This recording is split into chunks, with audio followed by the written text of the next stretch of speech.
Harsh reality. My harsh reality. I am currently shadowing at the Marin Pet Hospital. I'm shadowing there mainly because they allow me to go there, and I get to learn about medicine through another angle despite my main interest in human anatomy. It is not ideally my first choice, but I do enjoy learning new things each time I go. It's fun. Now let's go to the future. When you're little, you get asked, what are you going to be when you grow up? So when it comes to careers, I've jumped around a few ideas. Careers.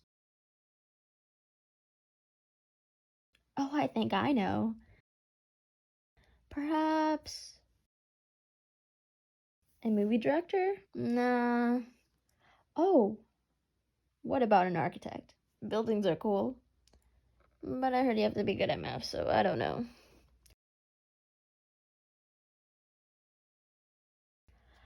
Oh. I know. An anthropologist. But more specifically, a forensic anthropologist. But wait. I should be a pathologist. But what is forensic pathology?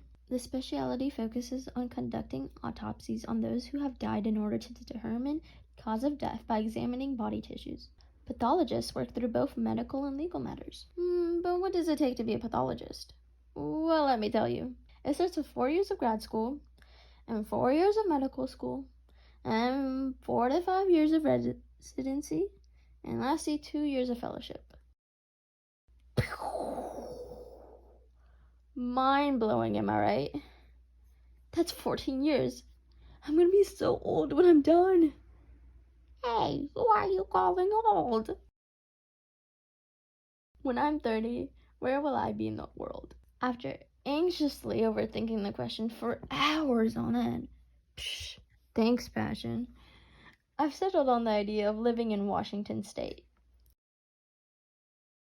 Pathologists' average gross annual salary in Seattle, Washington is $102,800. Keep in mind, this is how much I'll be making as a resident. Pathologists can earn between the ranges of $321,200 and $449,500 in California after your fellowship. My net pay will be $6,621 per month. Transportation. I decided to go with a much more normal car than a luxurious one, so I chose a RAV4 Toyota Adventure in Green Army.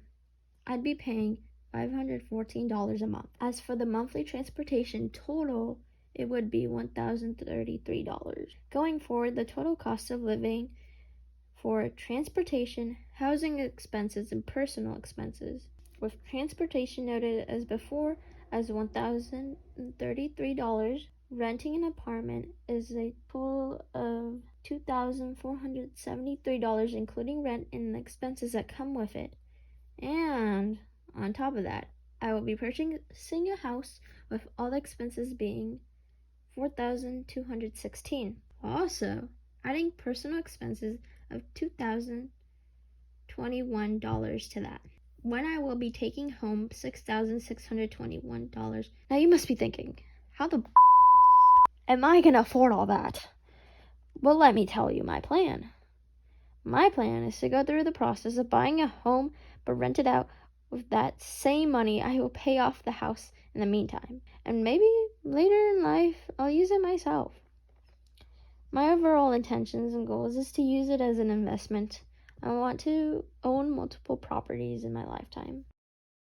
Now for the fun part, let me show you all the house I chose. It's a 3-bedroom, 2-bath house of 2,237 square feet. A plus is that backyard is almost 1 acre. Although it is kind of scary to think about how different my life is going to be when I'm 30, I did find this project really helpful. I'm also relieved that at least when I'm 30, I can be financially stable to where I'm able to do things that require money without holding back. Doing this project, I did realize that I don't really have materialistic tendencies, and I much rather pay for an experience than an actual object.